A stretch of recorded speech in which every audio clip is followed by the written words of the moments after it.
Hoje eu vou me ousar a ministrar sentado. Se eu gostar, vai ser sempre assim. Então, tudo vai depender de hoje. Mas ontem eu tive um imprevisto, eu fui sentar e dobrei a perna e depois ela não desdobrou mais. Mas eu estou acreditando que é para que do começo ao final desse culto eu possa estar pulando e sair pulando daqui e a gente dando glória junto, amém? Eu acredito nisso, acredito no Senhor, acredito também que existe algo muito diferenciado na palavra de Deus, muito diferenciado na obra de Deus, que é o que nós temos ouvido já há algum tempo, e nós sempre escutamos a respeito de sacrifício, sacrifício, sacrifício. Nós entendemos que Jesus foi nosso maior sacrifício, amém? E hoje em dia, o que pode se tornar sacrifício nas nossas vidas? Aquilo no qual não acreditamos.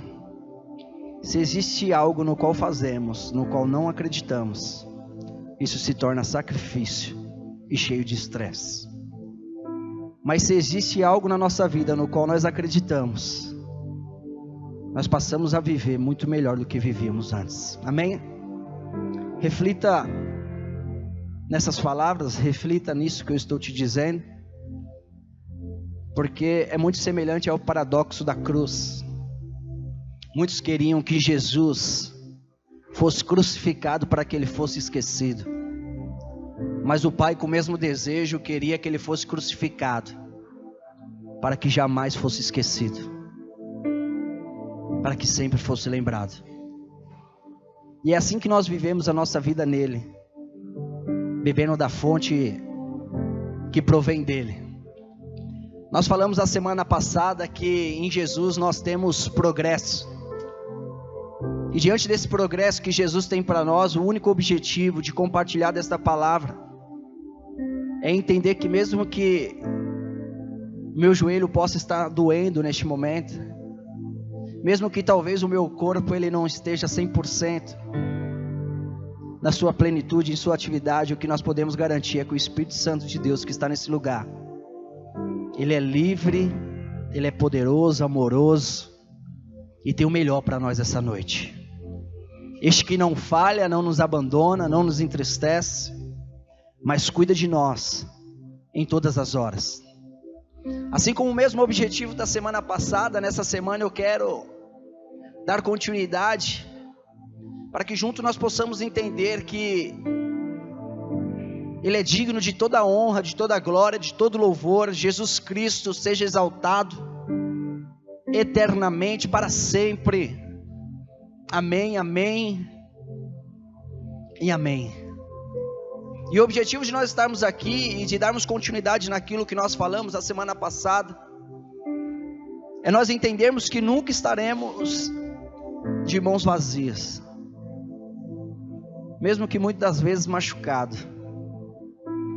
Nós nunca estaremos de mãos vazias, porque aquele que se fez homem, aquele que era a palavra e se fez carne, ele entregou a sua vida por você, ele entregou a sua vida por mim, ele entregou a sua vida pela igreja, e isso muda tudo.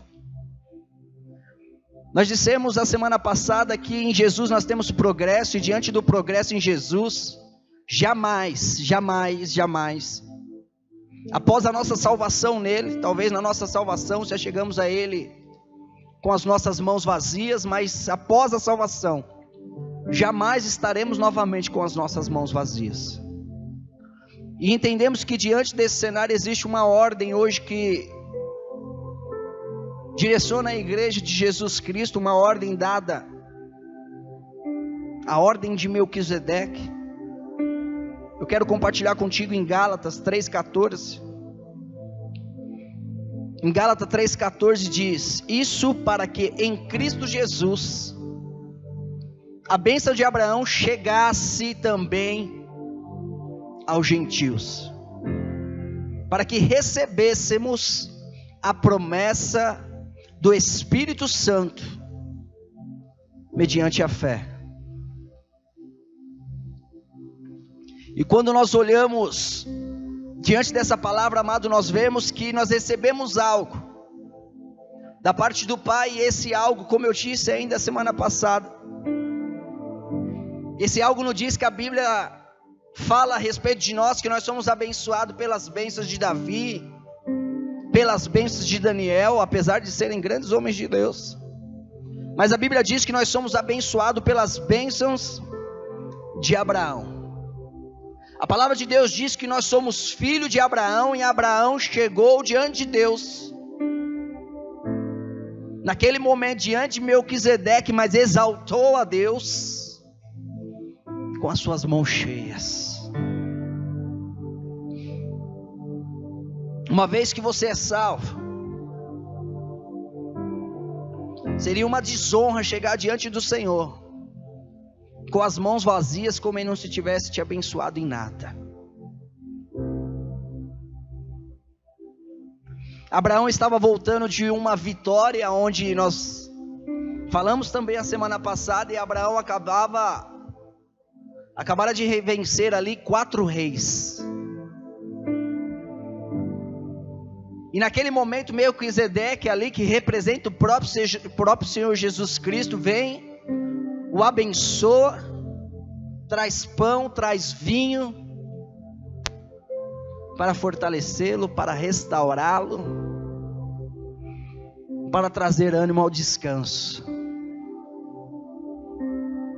Mais ou menos esse horário, você está fazendo 24 horas, amado, que eu machuquei meu joelho.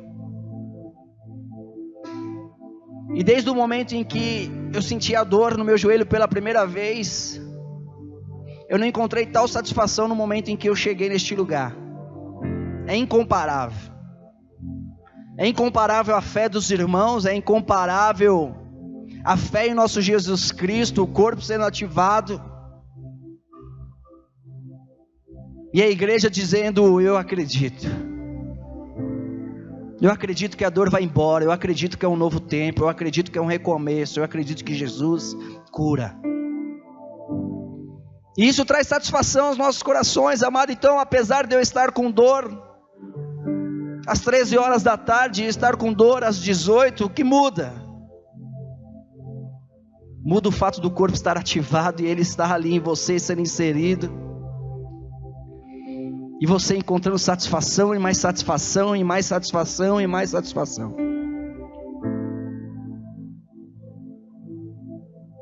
Na busca de um único propósito, e o propósito é a exaltação de Jesus Cristo.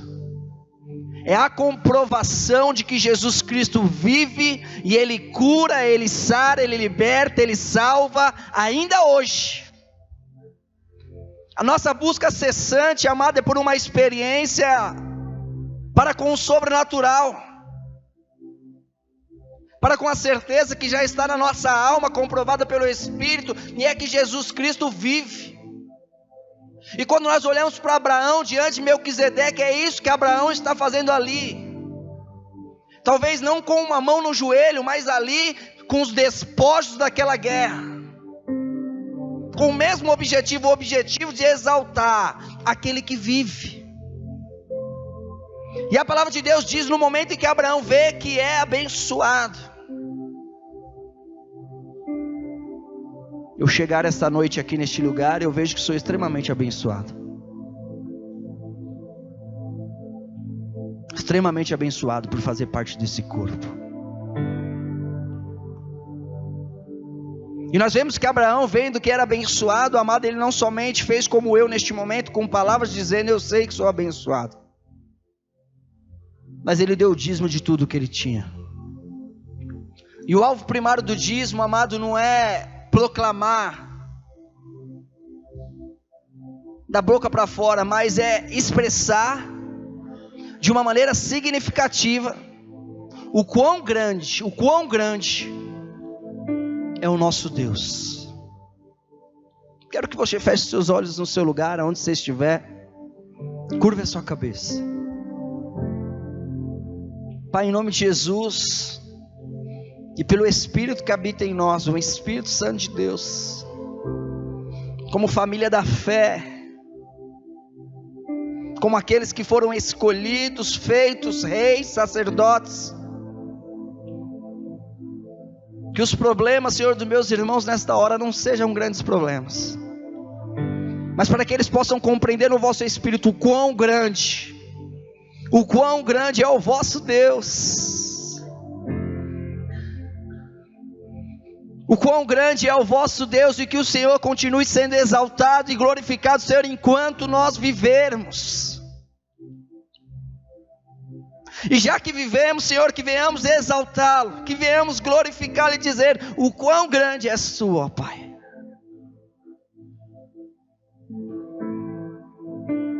Essa é uma parte importante da nossa adoração. Essa é uma parte importante do nosso louvor. Hebreus capítulo 7, versículo número 6. Ele traz um argumento muito claro a respeito da palavra de Deus e a respeito do sacerdócio de Melquisedeque. E ele diz que esse sacerdócio é um sacerdócio eterno, no qual nós vemos que não somente o sacerdócio é eterno, mas assim aquilo que foi perpetuado naquela ocasião em Abraão e Melquisedeque, aonde o pão e o vinho e o dízimo se tornam eterno para com a igreja. E assim como nós nos reunimos para declarar com o pão e o vinho o memorial daquele que morreu por nós, amém? A palavra de Deus pede para a gente fazer isso até que Ele venha. Aquele que um dia enviou o pão do céu, o maná, no outro dia Ele se faz o próprio pão. Ele desce como um homem encarnado, a palavra se fez carne, e no momento que Ele desce, Ele não somente desce como pão, mas Ele pega o pão em suas próprias mãos e o parte. E Ele perpetua esse mandamento, essa mensagem, até que Ele volte. E o pão, o vinho, ele representa a morte de Jesus, mas o dízimo representa a vida de Jesus.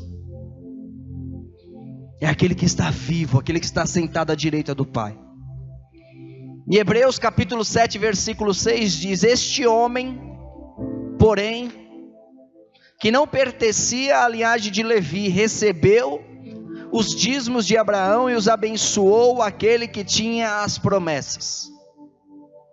No versículo 7 de Hebreus 7:7 diz: sem dúvida alguma o inferior é abençoado pelo superior.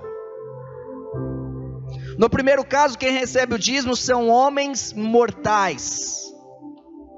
No outro caso é aquele quem declara que vive. A nossa oração, amado, ela é muito semelhante a esse versículo número 7, aonde diz que sem dúvida alguma o inferior é abençoado pelo superior. Muitos acreditam que na graça não se deve mais orar, não se deve pedir mais nada a Jesus, porque você já é abençoado. Mas não é isso que a Bíblia diz. Quando eu oro ao Pai, eu estou dizendo que o inferior, eu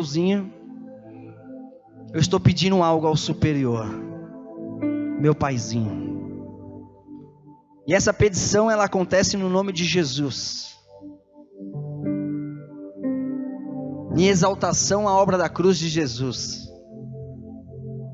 Ele diz que o dízimo, no primeiro caso, quem recebe o dízimo são homens mortais, mas no outro caso, quem recebe é aquele que vive,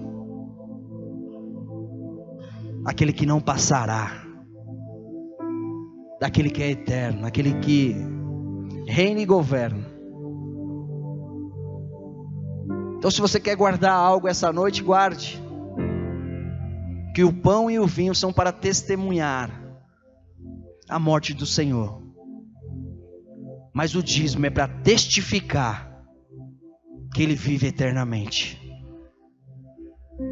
E quem recebe o dízimo de Abraão é o próprio Senhor Jesus Cristo, é aquele que vive eternamente. Por isso que essa história que aconteceu lá em Gênesis, ela é citada no livro de Hebreus,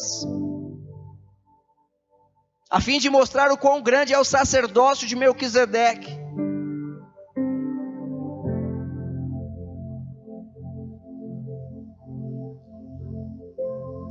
Quando nós olhamos para o que foi entregue a Melquisedeque lá em Gênesis, amado, nós vemos que Abraão havia vencido 4 reis. Reis, amém? Se é rei tem reinado, e se é reinado tem, amém? Um rei é pobre? Sim ou não? Não.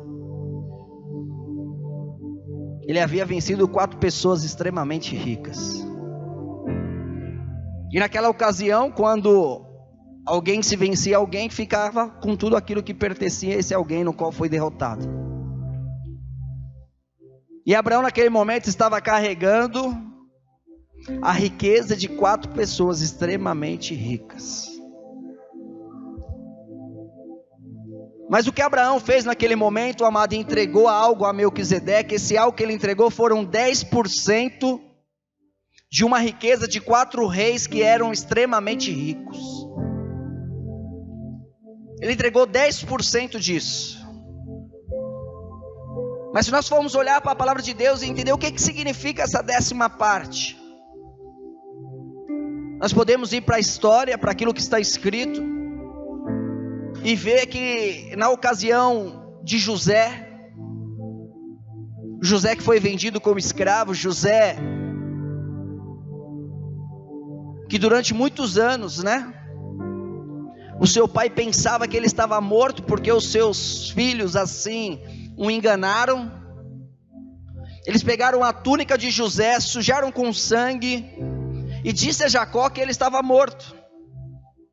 E assim por muitos anos, Jacó ele chorou, Jacó ele sofreu pela morte do seu filho. Até um dia que os seus filhos voltaram do Egito. E no momento que eles voltaram do Egito, eles lhe disseram que José estava vivo.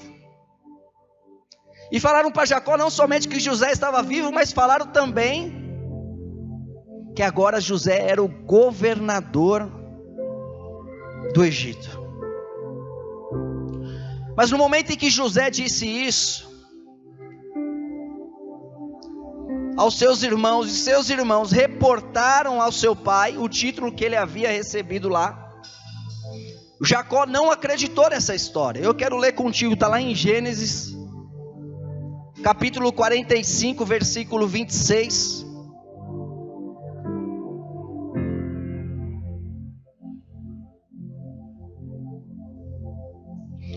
Que diz assim: e lhe disseram: José ainda vive e é governador de toda a terra do Egito.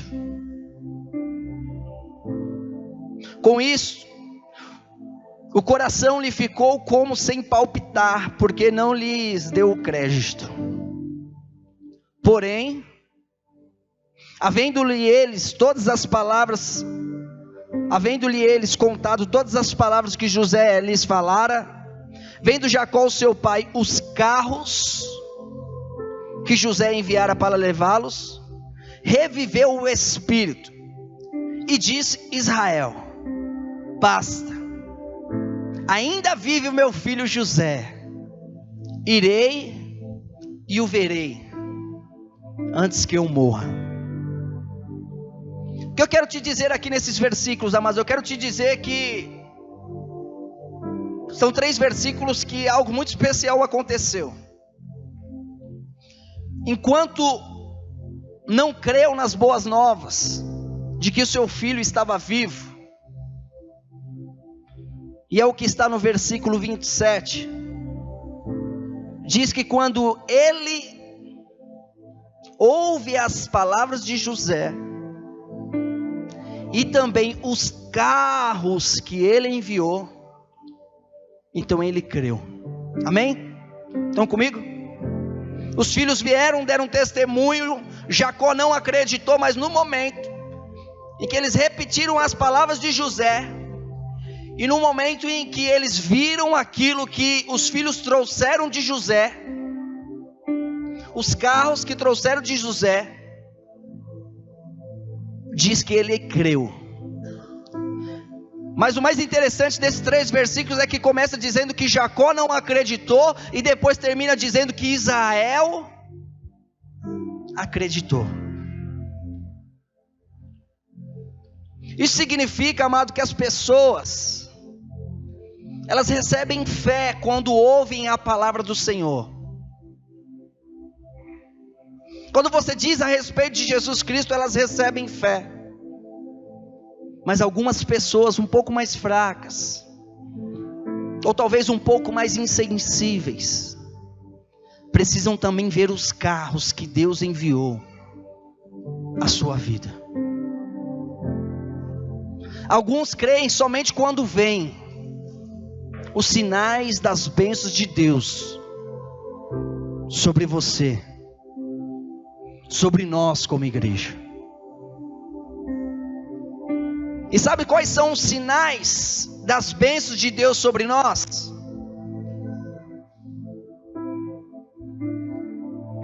Sabe quais são as bênçãos? Essas bênçãos são evidências de que Ele vive. Observe que enquanto ele não creu, Jacó, quando creu, Israel. Isso mostra, amado, aquilo que eu digo já há algum tempo: mais cedo ou mais tarde, se parecerá com o Pai. E sabe o que leva uma pessoa a se parecer com o Pai? A fé. É isso que traz mudança na vida das pessoas. Cada dia que passa ela tem mais fé, e quanto mais fé, mais se sente amada por Ele. Mas essa é uma ocasião onde José manda algo para representá-lo diante de Jacó. E Jacó acredita que ele está vivo, amém? Você entendeu o recado? Veio palavras e carros. Jacó não acreditou que José estava vivo, mas na hora que ouviu as palavras de José e viu os carros, ele acreditou o quê? Acreditou que ele estava vivo.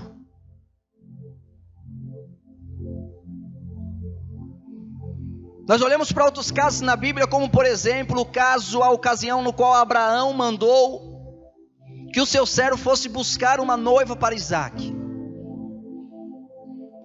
E aí essa palavra ela diz que, de uma maneira muito clara, que o servo então tomou 10 camelos. Diga comigo, 10.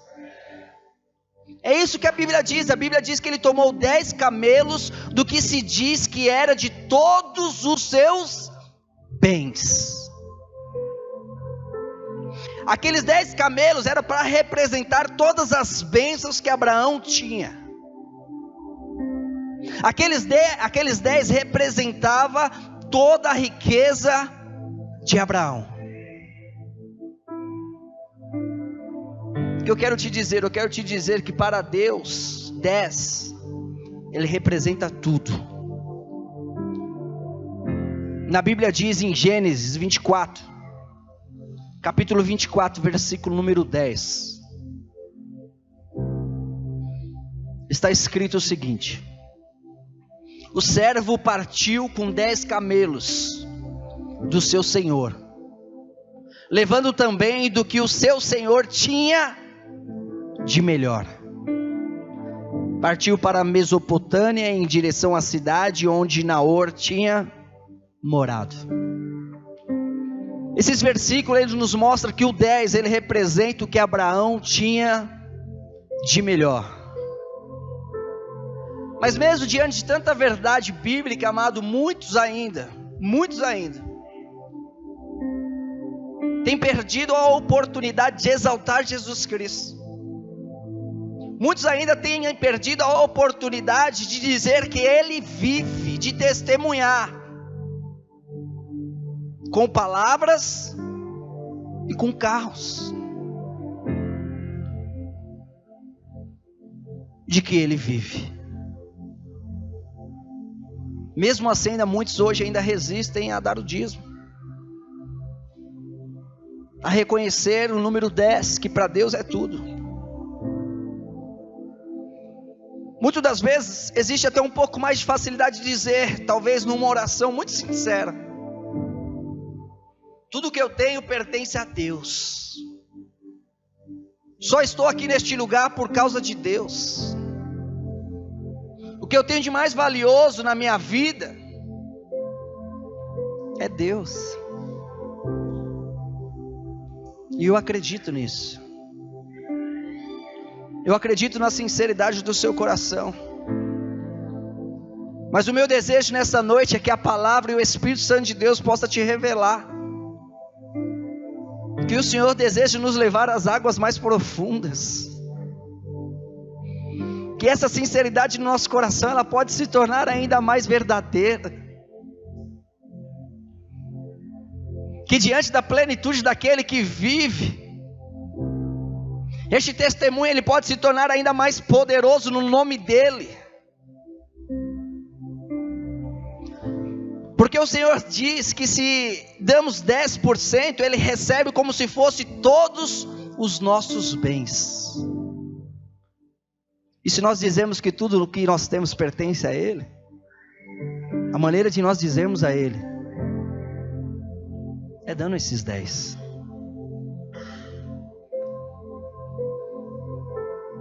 Quando o faraó quis abençoar Jacó,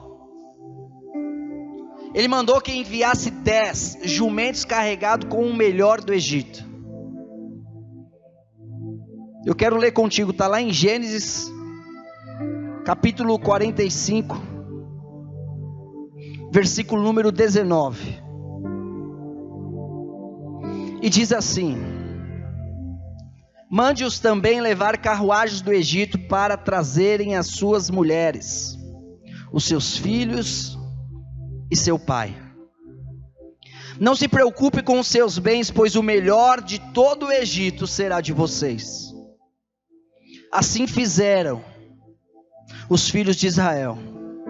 José lhes providenciou carruagens, como o faraó tinha ordenado, e também mantimentos para a viagem. A cada um deu uma muda de roupa nova, mas a Benjamim deu 300 peças de prata e 5 mudas de roupa nova. E ao seu pai enviou 10 jumentos carregados com o melhor do que havia no Egito, e 10 jumentas carregadas de trigo, pão e outras provisões para a viagem. Poderia ter sido qualquer quantidade, talvez você diga que não, mas eu me questiono aqui. Poderia ter sido qualquer quantidade enviada de Faraó para Jacó, mas a palavra de Deus diz que foi 10, porque 10 representa a totalidade. O que Faraó queria dizer a Jacó é: nós temos o melhor do Egito aqui, e é tudo de vocês.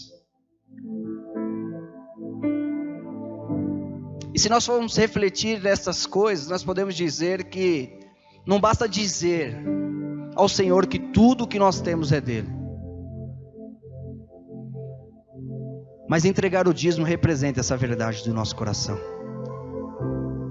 Quando Jacó saiu da sua casa, a história nos conta, fugido do seu irmão, ainda antes de ter os seus filhos, Jacó saiu fugido dos seus irmãos. Ele orou ao Senhor e ele fez um voto. E eu quero que você compreenda, porque às vezes você olha Faraó abençoando sua casa, abençoando seus filhos, como nós lemos aqui. Mas Jacó também era uma pessoa extremamente abençoada por Deus. E a palavra de Deus diz que antes dos seus filhos nascerem, ele teve que fugir da sua casa, fugir dos seus irmãos. E a palavra de Deus diz que ele orou ao Senhor no momento que ele fugiu. E ele fez um voto com Deus. Está lá em Gênesis, quero ler contigo. Gênesis capítulo 28, versículo 20. 21 e 22. Diz assim: então Jacó fez um voto: se Deus estiver comigo, cuidar de mim nesta viagem que eu estou fazendo, prover-me comida e roupa, e levar-me de volta em segurança à casa de meu pai, então o Senhor será o meu Deus. No versículo 22 diz: e esta pedra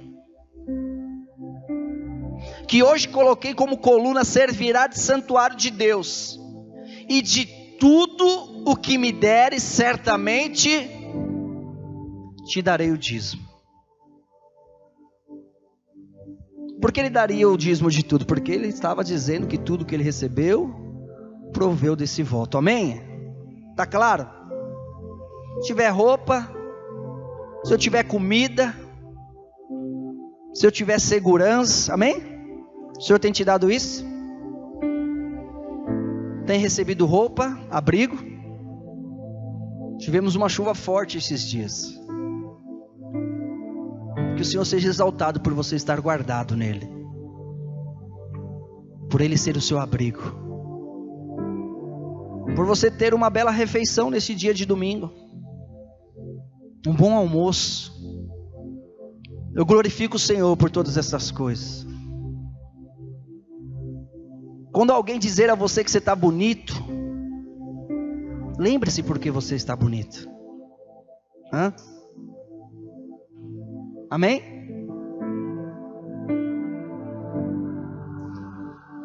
E diante desse voto que Jacó fez, amados,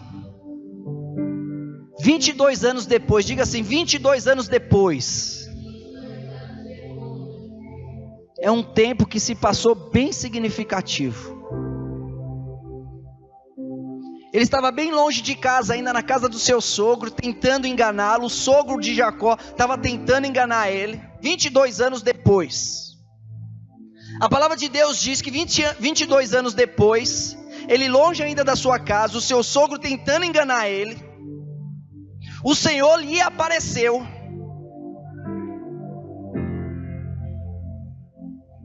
e disse que se lembrava do seu voto. O que o Senhor estava dizendo para Jacó é: Jacó, eu me lembro da conversa que nós tivemos, eu me lembro do acordo que nós fizemos. Está em Gênesis 31:13, eu vou ler para você. Em Gênesis 31:13 está escrito: eu sou o Deus de Betel, onde ungiste e fizeste um voto. Levanta-te agora, sai desta terra e volta para a terra da tua parentela. No momento de angústia, 22 anos depois, ele disse a Jacó: ei, eu sou o seu Deus. Então não importa, meu irmão, o que você está passando, o Senhor está dizendo para você hoje: eu sou o seu Deus. E aquilo que ele trouxe no seu coração naquele dia, que só você lembra, não importa quanto tempo passou, talvez não seja 22 anos, talvez seja alguns meses, talvez as coisas tenham acontecido de uma maneira diferenciada, já há alguns dias, mas o Senhor diz para você: eu sou o seu Deus.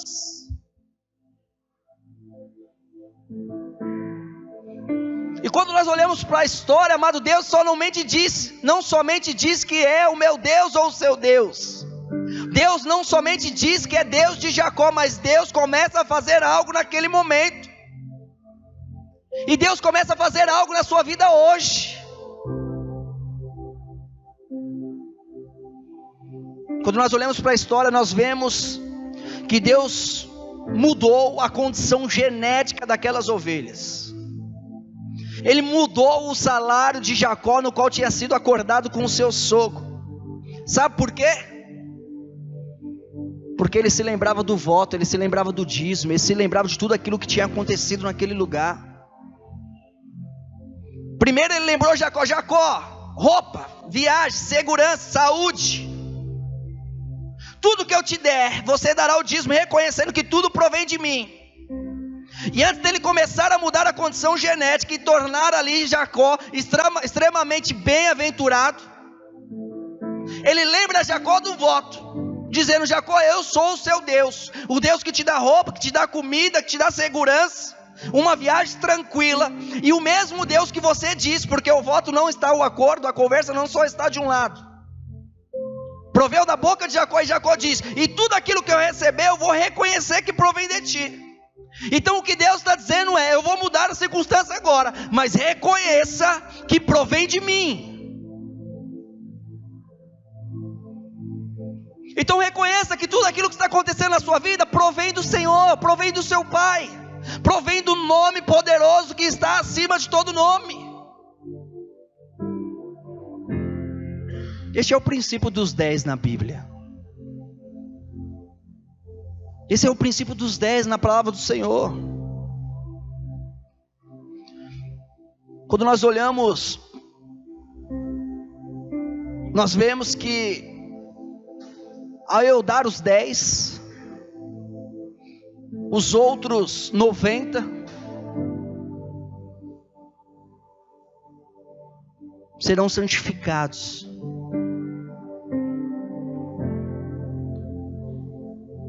Porque para Deus você está dizendo: eu reconheço de onde vem a minha graça. A graça que está sobre a minha vida provém de ti.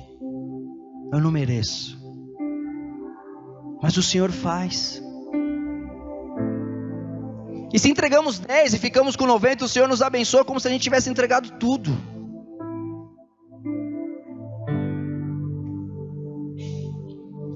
Nós sabemos, amado, que este mundo ele está debaixo de maldição. Nós sabemos que Adão e Eva entregou a humanidade deste mundo ao maligno.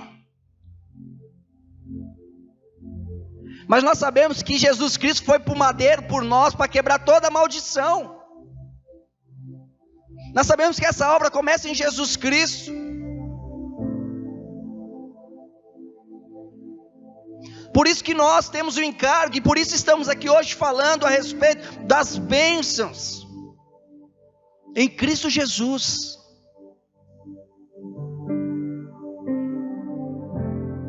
Nós devemos nos reunir cada vez mais para pregar, para que creiam nas bênçãos, para que entrem nas bênçãos. Talvez você não se recorda, mas eu comecei essa série onde diz que em Jesus nós temos progresso, dizendo que alguma coisa me incomoda. E o que me incomoda, amados, são pessoas que, ao se chegar à salvação com mãos vazias, e isso é o que acontece com todos, é não entender que após Jesus Cristo agora se faz filho de Abraão. É entender que após Jesus Cristo, ei, agora você está murmurando porque o emprego não aconteceu para você ainda, mas já aconteceu para o seu cônjuge. Eu tenho uma pessoa muito abençoada que trabalha do meu lado, e ela sempre diz para mim, né, notícias boas ou ruins? Eu sempre começo pelas boas.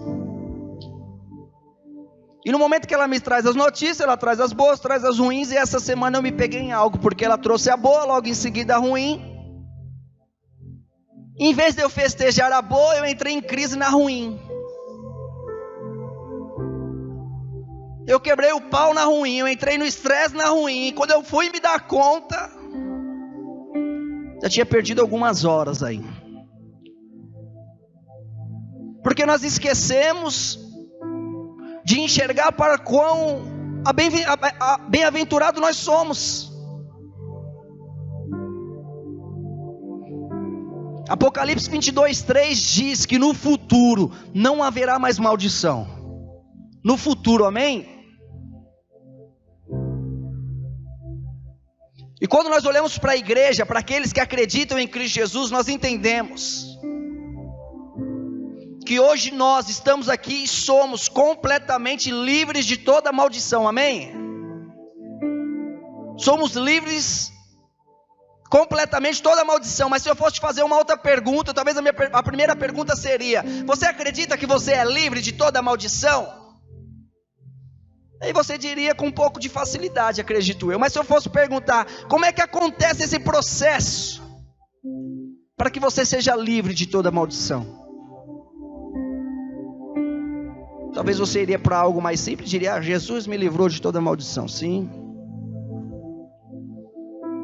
Mas como que acontece esse processo na nossa vida? Porque eu quero te dizer algo, amado. As favelas existem.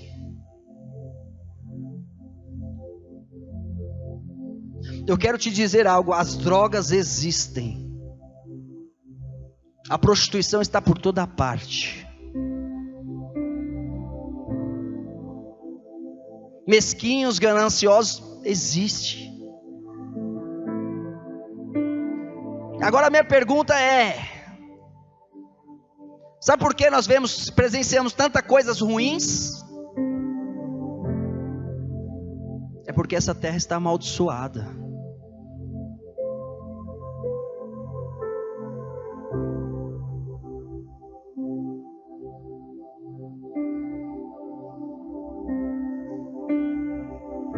Às vezes nós vemos, amado, mas nós temos uma coparticipação.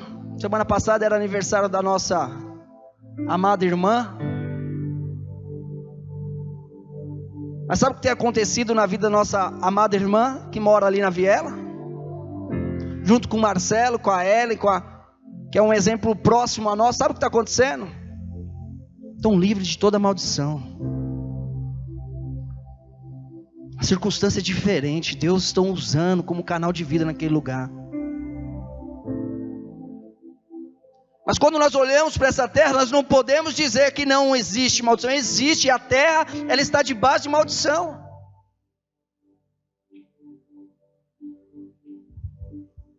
É por isso que o Senhor nos chama, amado, a conhecer a sua verdade. Conhecereis a verdade, e a verdade vos libertará.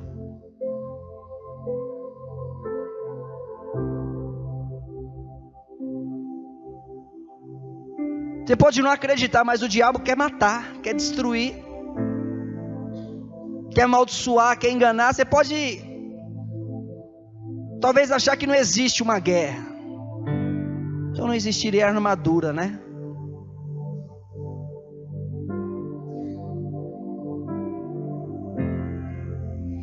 Quando nós olhamos para o dinheiro, amado, nós vemos que cada cédula é feita de papel,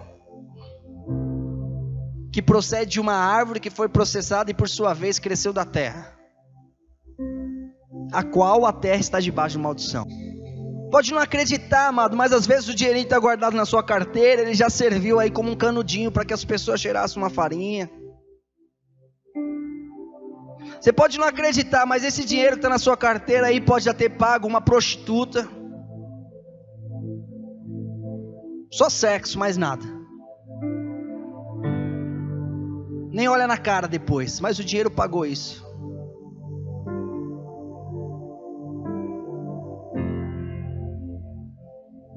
E muitas vezes, amado, quando nós olhamos, e isso me traz um nível de atenção, e é por isso que nós estamos aqui hoje, porque eu entendo que a revelação da graça, ela tem crescido no nosso meio. Jesus tem sido muito bom conosco, muito bom.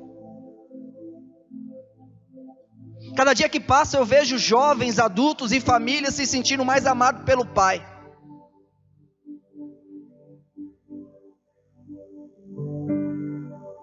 Mas quando se olha em um aspecto financeiro da vida, tem problema. Tem problema. Parece que Jesus só vai até certo ponto e em outro ponto ele não entra. Jesus pode me conduzir até aqui, mas daqui em diante eu tomo as decisões, eu vejo o que é melhor.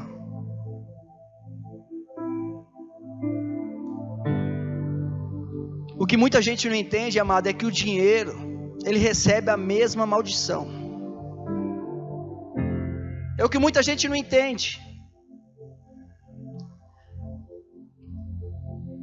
E por que a Bíblia fala tanto de dinheiro? E por que nós estamos falando a respeito desse aspecto financeiro como igreja? É porque quando nós entregamos ao Senhor a nossa vida, amado, um dia você declarou: Senhor, obrigado, Senhor.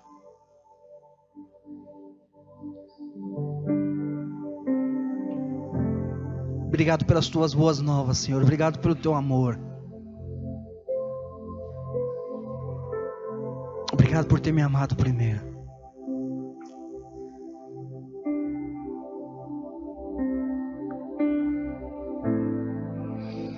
E aí entregamos a Ele e desfrutamos de toda essa verdade, de todo esse amor, de toda essa plenitude dEle. Mas aí chega um ponto da nossa vida, ou um aspecto da nossa vida, ou talvez uma área da nossa vida, que esse eu não entrego. Mas pelo fato de não entregar, fica sofrendo.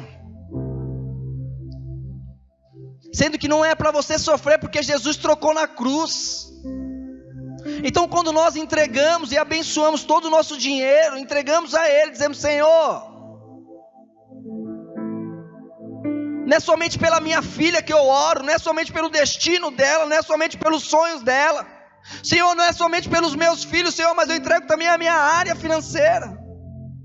Senhor, eu não oro somente aqui pela porta de trabalho, eu não oro pelo ministério que o Senhor tem me confiado, mas Senhor, eu entrego essa área da minha vida ao Senhor também. Por quê? Porque eu quero levar a minha família para conhecer o Brasil, eu quero levar a minha família para conhecer outros países, eu quero levar a minha família para conhecer restaurantes, eu quero levar a minha família.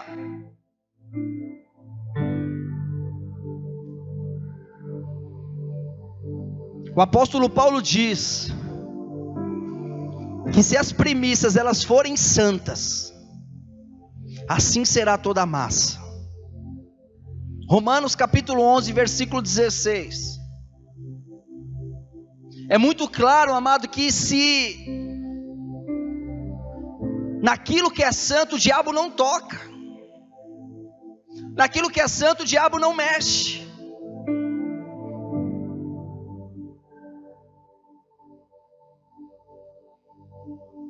Muitas vezes se colocamos em situações aonde que diante de um amigo eu tiro um chinelo do pé e dou para ele e falo: amém, eu estou te abençoando. Aonde diante de uma outra pessoa eu tiro minha blusa de frio, entrego para ela e falo: amém, eu estou te abençoando.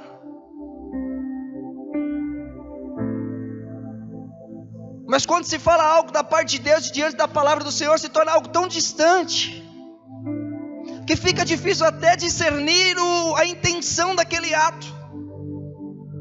Se tem a ver com a pessoa que foi entregue, se tem a ver com a pessoa que deu, se tem a ver com a palavra de Deus. Porque quando se trata de pagar o almoço para um amigo, eu estou disposto, eu estou com as minhas mãos cheias. Mas quando é para entregar ao Senhor o meu dízimo, que diz respeito a tudo que eu tenho, reconhecendo que provém dele, isso se torna algo distante.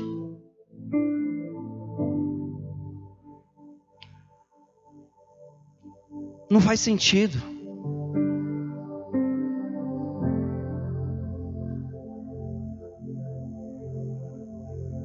Satanás é imundo, ele não pode tocar, amado, naquilo que é santo. E a santidade que eu estou te dizendo aqui não é santidade que distancia, não. É santidade que aproxima. Romanos 11:16 diz: se é santa a parte da massa que é oferecida como primeiros frutos, toda a massa também o é. Se a raiz é santa, os ramos também serão. Diga para a pessoa que está do seu lado: se a raiz é santa, os ramos também serão. Sabe qual que é o desafio nosso como igreja? Para abençoar esse bairro extremamente pobre. É isso que eu quero que você enxergue nessas 2 semanas. Nós estamos num bairro extremamente pobre.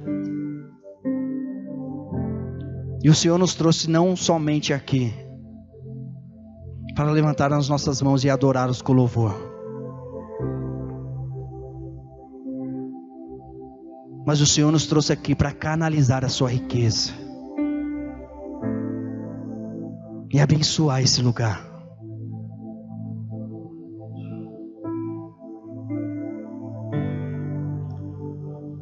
O motivo de alguns ainda hoje experimentarem maldição na área financeira, amado, é que se negam a tudo isso. Recebem Jesus, serão salvos, não tem dúvida disso. são homens de Deus, mulheres, não tenho dúvida disso. Pessoas que têm feito diferença diante dessa geração, não tenho dúvida disso. Mas o que aperta o meu coração é que são pessoas que estão vivendo da maneira que não era para estar vivendo. E quando digo isso, não é porque dão ou não dão o dízimo. Mas quando eu digo isso, é que eram para ser prósperas.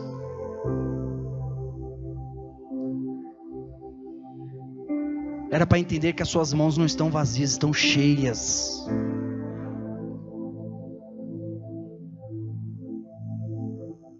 A maioria das pessoas, amados, e isso hoje tem chamado muito a minha atenção como mensageiro da graça, é que a maioria das pessoas que ensinam a graça não pregam para os perdidos mais.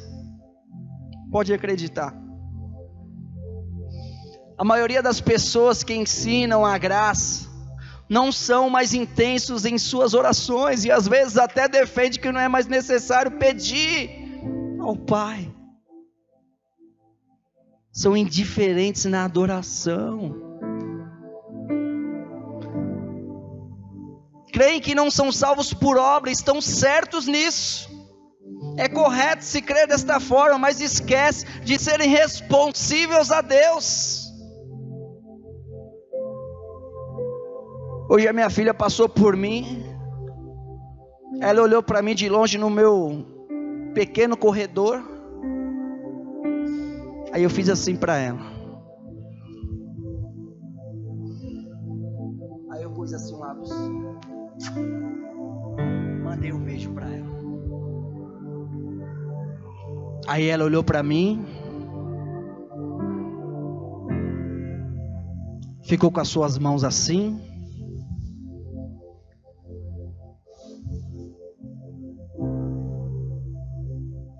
até que saiu mais ou menos, e ela me deu uma lambida.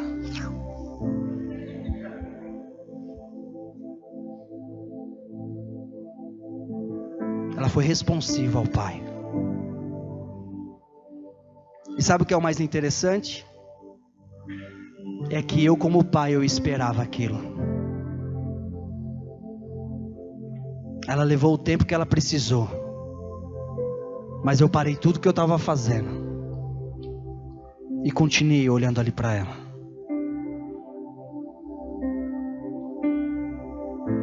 E é nessa mensagem que eu acredito. Há algo muito errado, amado, quando um jovem se casa e na lua de mel ele não tem interesse ali pela sua esposa. Se é que vocês me entenderam.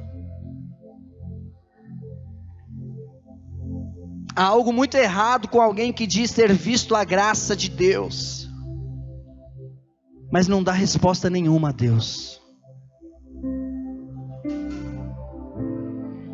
Existe um amor incondicional sobre nós hoje.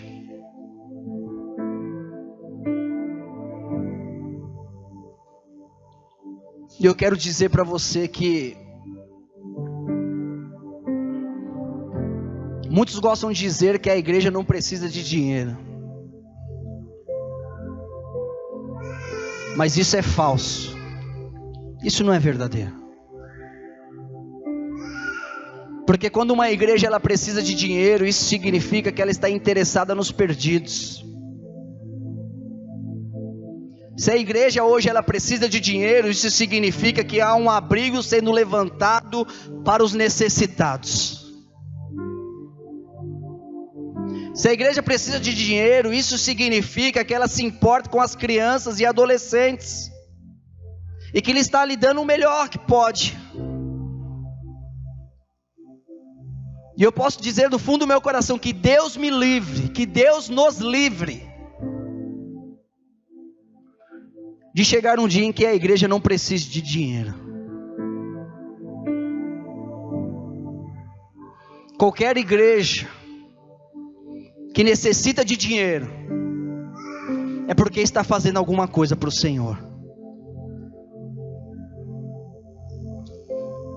E se existe algo que eu posso afirmar hoje, amados, é que aqueles que não dizimam, são pessoas que sofrem financeiramente.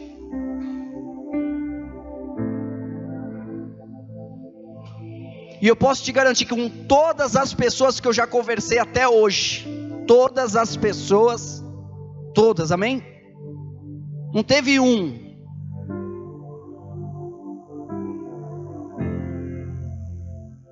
Não estava santificando a raiz, não estava reconhecendo o princípio dos 10, não estava, sofria financeiramente.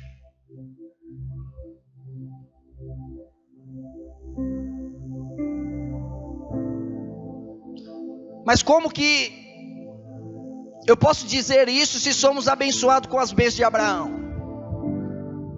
Você não percebe que tem algo aí? Entre nós, você não acredita que tem algo aí? Diga para a pessoa do outro lado, fala, você é extremamente abençoado. E é verdade, é isso que você é, extremamente abençoado. Mas o que muitos não percebem é que, apesar de serem abençoados, vivem como se estivesse debaixo de maldição.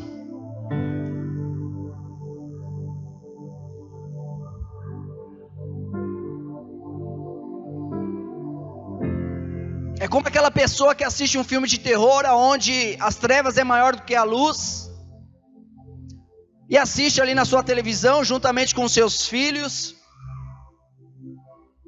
e a pessoa continua sendo extremamente abençoada, mas querendo ou não, deixou com que a maldição entrasse ali na sua casa.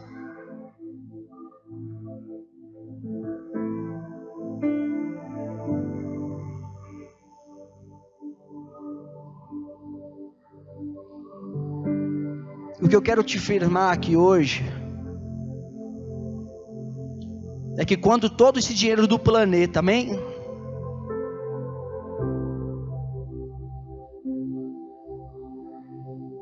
Todo esse dinheiro chegar a você, santifique ele.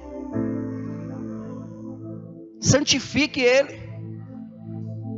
Porque corre-se o risco, amado, de eu santificar esse dinheiro e na hora que eu entregar ele viver como se estivesse debaixo de maldição para alguém. De tão mesquinho, de tão orgulhoso, de tão...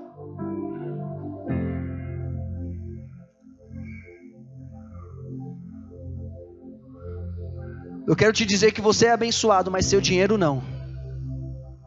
Tenha clareza disso.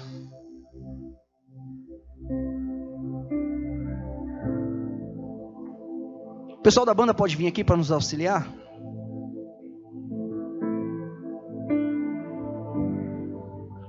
No Novo Testamento, amado, o Novo Testamento diz a respeito do dízimo. E o Senhor, Ele não disse que nós não devemos entregar o dízimo. Mas quando olhamos para o Novo Testamento, nós vemos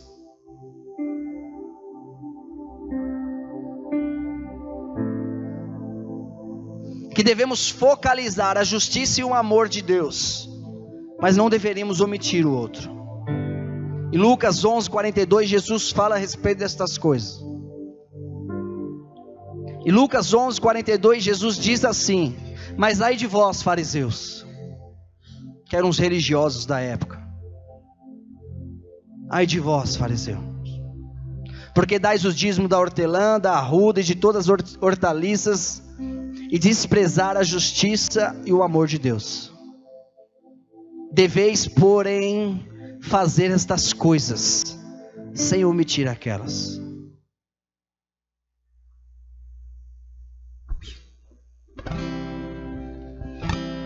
E se você deseja coisas boas para os seus filhos, muito mais Deus, muito mais Deus. Você quer que seu filho prospere? Você quer que seu filho viva com abundância? É evidente que sim. Mas você quer que seu filho seja egoísta, materialista? Não quer. É claro que não. E o mesmo se aplica à cura. Você quer ver o seu filho bem ou você quer ver o seu filho doente?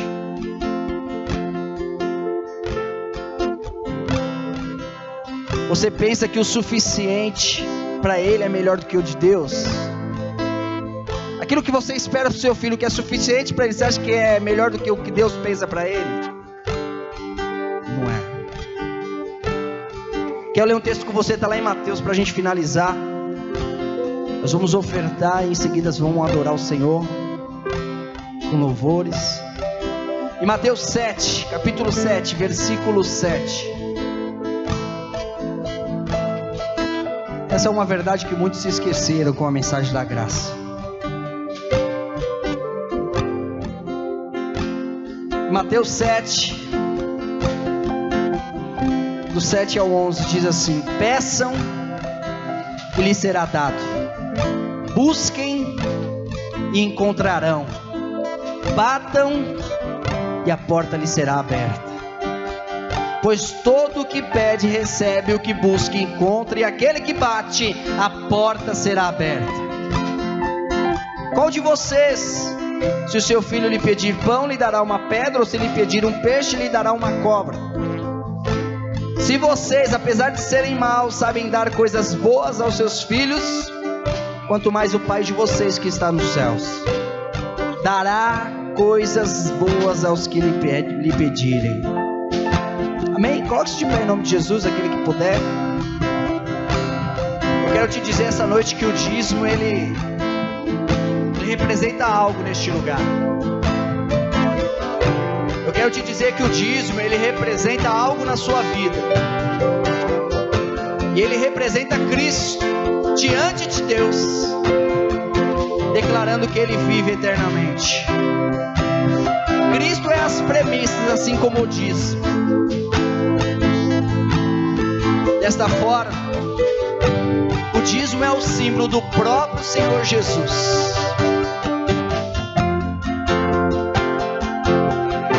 1 Coríntios, capítulo 15, versículo 23, diz assim: cada um, porém por sua própria ordem, Cristo, as premissas, depois os que são de Cristo na sua vida.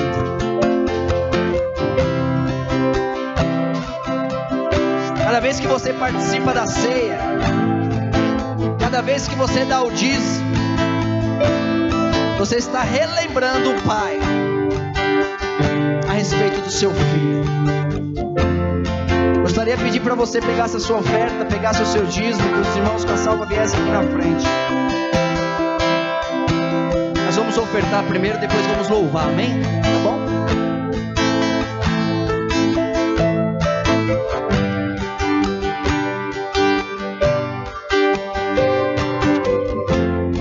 Disseram assim a Abraão: dai-me as pessoas e os bens ficarão contigo. Abraão disse: não, ei. O inimigo diz isso para muitas pessoas hoje. Fica com o dinheiro, fica com a prosperidade, fica aí com o seu trabalho, fica aí com a sua riqueza. Esquece esse negócio de pessoa, pessoa dá trabalho. Foi a mesma oferta que Abraão recebeu. Mas Abraão lhe diz: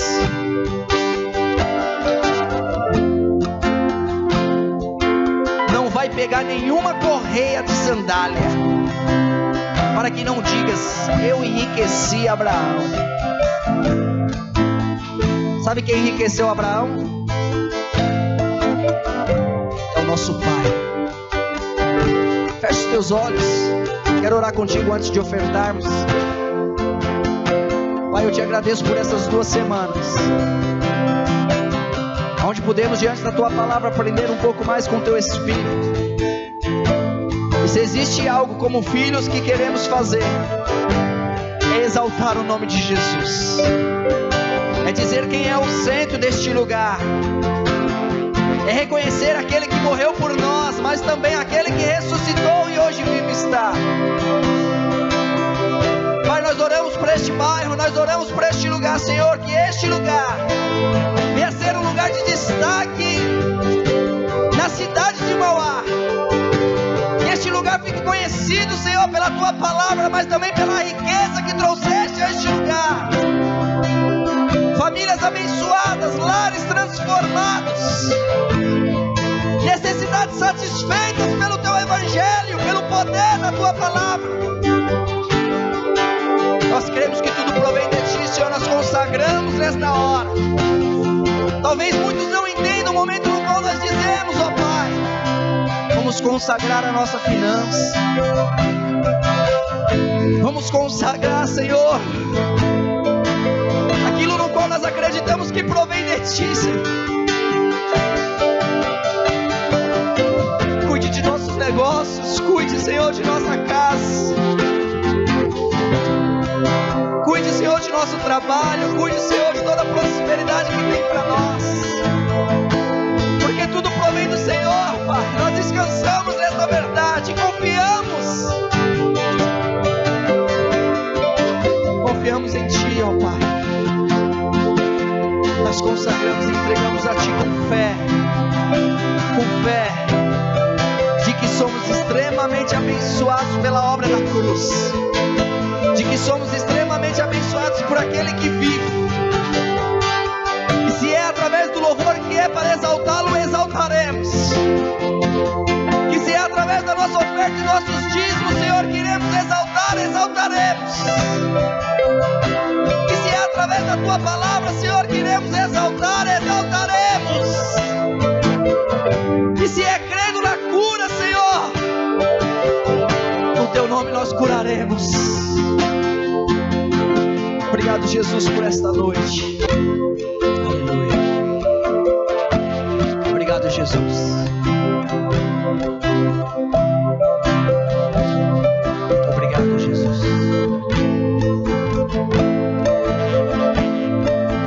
Uma palavra na Tua presença. Nós declaramos uma semana extraordinária, cheia de novidade, cheia de emoções, cheia de alegria, de paz em nossos corações. Guarda a família, guarda a casa, os sonhos, os planos. Leve-nos, Senhor. Leve-nos, Senhor, para viver dias incríveis. Em nome de Jesus.